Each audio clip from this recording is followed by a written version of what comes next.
from this morning?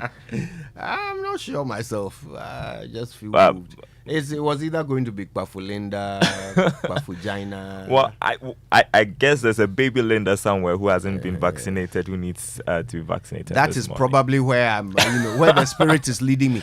It's a serious matter. This thing is baffling. Yeah. So first of all, you see, when you allow something to run out, okay, let me correct that. When something runs out, the immediate meaning is that you were caught off guard, or by the time, or you were unable to resolve the supply issue before it became too late. So there is first of all a competence question to be answered. Did we not know that we were going to run out? Was there nothing we could do to prevent it? I mean, we budgeted for these things. Well, they say there was a shortage globally. They didn't actually say shortage. They said there's been a decline in especially measles, vaccinations globally. There's been a decline. That means people are choosing Not to vaccinate themselves. Not that there's a shortage. There's a decline. So is the health ministry telling us that Ghana has decided to immunize fewer babies? Is that why we allowed the vaccines to run out? Is that what it means? I mean, look, prices were pegged for this year sometime last year. Okay, then they were adjusted sometime in October or so. So we have always known how much it will cost. Before we drew our budget for the year 2023, we knew how much vaccines would cost. Right. Did we correctly budget for them? Is it maybe a loss of value in the city that has suddenly made them unaffordable for us? How much did we budget? I mean, I want to know. I want to satisfy myself as a citizen that it wasn't ineptitude that has resulted in us not having any vaccines at all. We have allowed the thing to run out. I hope so. And what are the plans to get the vaccines in? Because the longer we wait, the more vulnerable the babies are to diseases. Listen to the ministry themselves. This decline is a significant setback in global progress towards achieving and maintaining measles elimination and leaves millions of children susceptible to infection. So the decline is a setback. Well, I'm just hoping that he meant shortage or something, because then I don't know. He uses decline twice. You listen to him. The vaccines in short supply are BCG, measles, rubella, and oral polio vaccine, OPV. This shortage is nationwide. The recent shortage in vaccines for measles, as regrettably as it is symptomatic of the steady global decline in measles vaccination since the beginning of the COVID-19 pandemic. So there's a shortage nationwide. And it is because there's a global decline. No, he says it's because of the global decline. That's why we have a shortage. Decline and shortage. Somebody has declined, and it has resulted in us having a shortage. Well, so how are they intending to fix this? And how soon are we going to get the vaccines in the coming weeks? You see, I can imagine having a baby and somebody telling you that your baby's protection will arrive in the coming weeks. Until then, we are joking as a nation sometimes with some of these things. Terrible. And these decisions, they affect the most vulnerable among us. Babies can't protect themselves. They can't protect themselves. We have to do it for them. The future of a baby is going to be determined by this. Really, somebody's life is going to be affected by this when it shouldn't have been the case. And so, a nation that fails to plan plans to fail. The 6 a.m. news was brought to us by Total Energies. Today, Total, we go the extra mile for you. Absa Bank Ghana Limited, helping you find a way to get things done. And Millennium Insurance, your trustworthy partner. We're coming into the Joy Business Report now, thanks to Glyco Life Travel Insurance. Glyco, we cushion you for life. Don't forget, wherever you're traveling to, take Glyco Life Travel Insurance with you. That's how you're covered for medical and emergency assistance, including COVID cover. No vaccine cover here. Personal 24-hour assistance, as well as replacement for lost baggage, passport, driving license, national ID card, and or equivalent consular documents. Imagine how handy that could be. Also, you get cover for personal accident, personal liability, and compensation for trip cancellation or curtailment, and losses and delays that last over 4 hours. Contact Glyco Life on 0302 218 500, or you can WhatsApp them on 020 2222 113 for a travel insurance policy that best suits your needs. Glyco, we cushion you for life.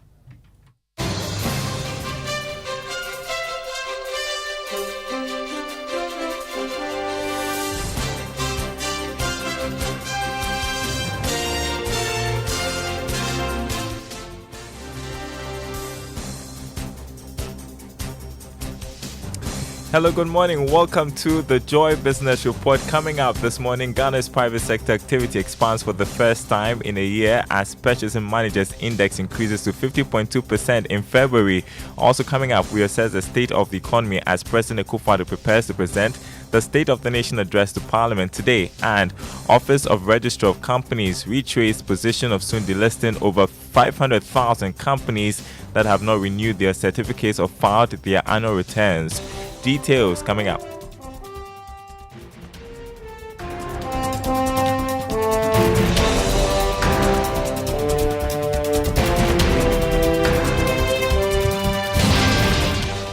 Great to be with you this Wednesday morning. My name is Acquah.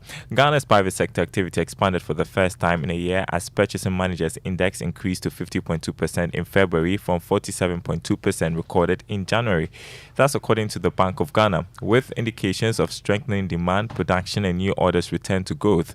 In addition, the purchasing activity rebounded, ending a 14-month decline, whilst inventory levels rose at the fastest rate since September 2021.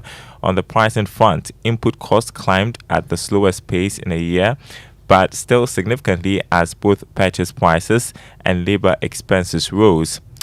Well, what is the current state of Ghana's economy? That's question of the morning as President Acquah prepares to deliver the State of the Nation address to Parliament later in the day.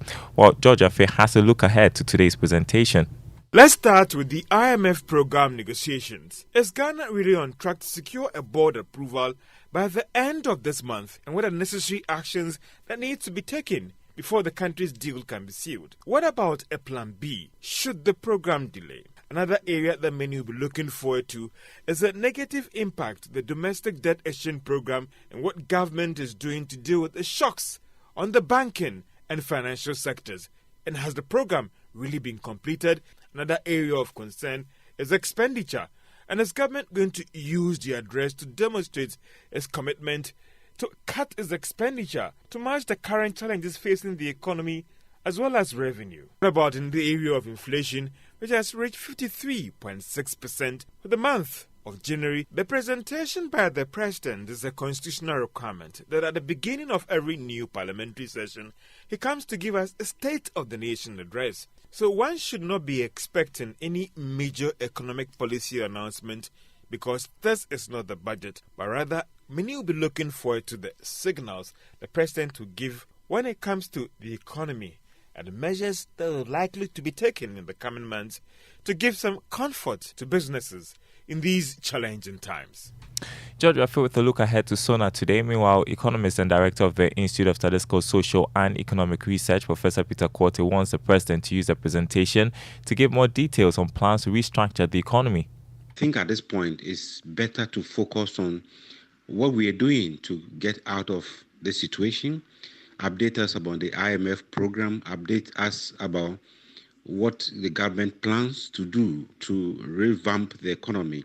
In addition, many expect to see what measures are being put in place to shape the size of government, what measures are being taken to ensure fiscal responsibility, fiscal stability, what measures are being put in place to ensure prudence in our spending, and what investment we're going to make within the real sector, agric, manufacturing, to create jobs. Economist Professor Peter Quartey.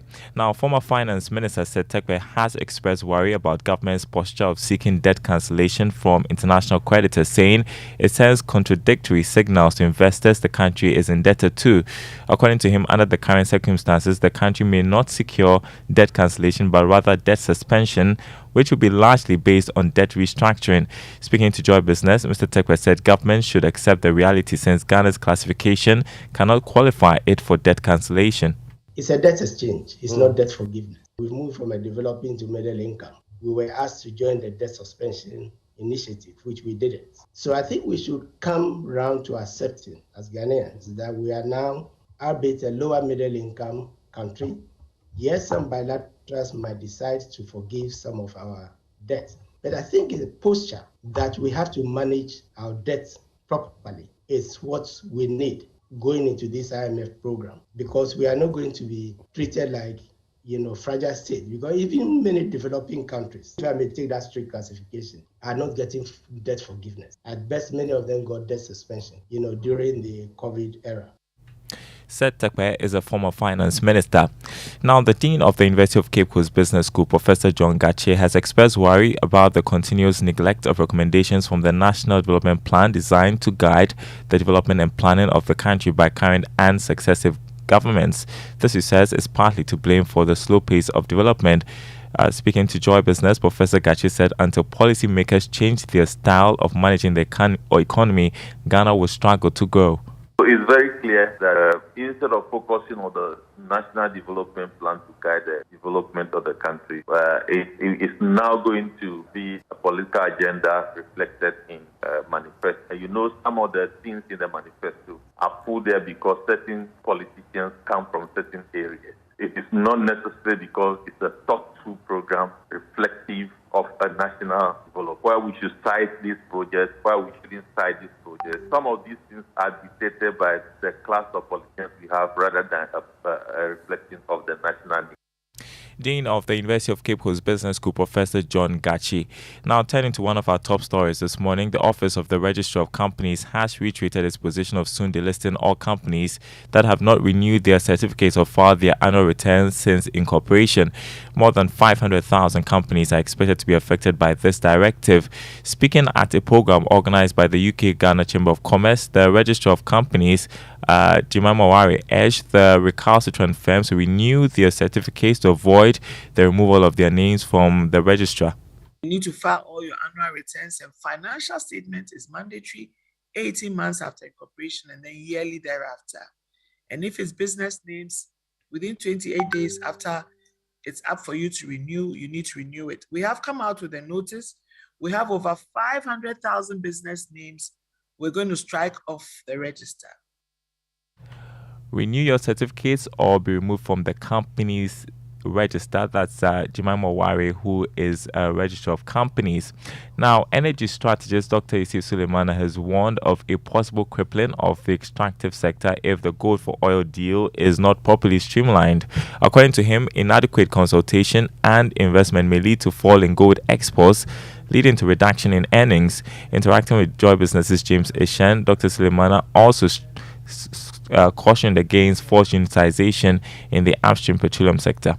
They should just ensure that however minimal the period that we're going to carry out this policy, we should not fail. Other than that, if you collapse the downstream sector and add the small-scale mining sector, the crisis could be far dicey, dire consequences, even more than the banking crisis that we had.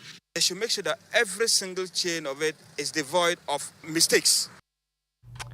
Yusuf Suleimana there, an energy strategist. That takes us to the commodity market this morning. Crude oil selling at $83.50 a barrel. Gold lost 82 cents to trade this morning at $1,812.63 an ounce. Cocoa also lost $35 going this morning for $2,756 a ton. Now, plantains are popular in Ghana's cuisine. They work perfectly for fufu or ampisi dishes, but plantain snacks are fast becoming the favorite. Today on the Joy Business Van, we bring you the story of how two entrepreneurs are adding value to plantains.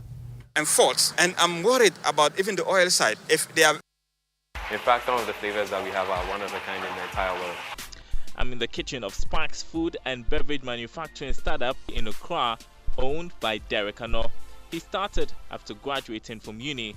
After experimenting with different flavors that would make plantain chips more appealing, he launched into mass production.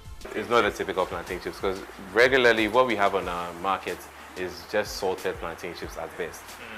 So we decided to take it because it was, for us, a little boring. I know that people are used to it right now and we all love plantain chips as they are, but we decided to make it more flavored, more tasty, so that you would remember exactly your experience that you had as soon as you bit into one of our chips.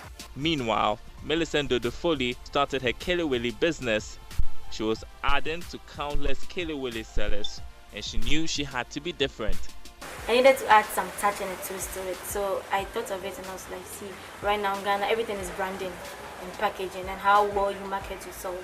So I decided to discuss with a friend of mine, a graphic designer. So I told him about how I wanted it packaged and all that. He discussed it and we made it happen.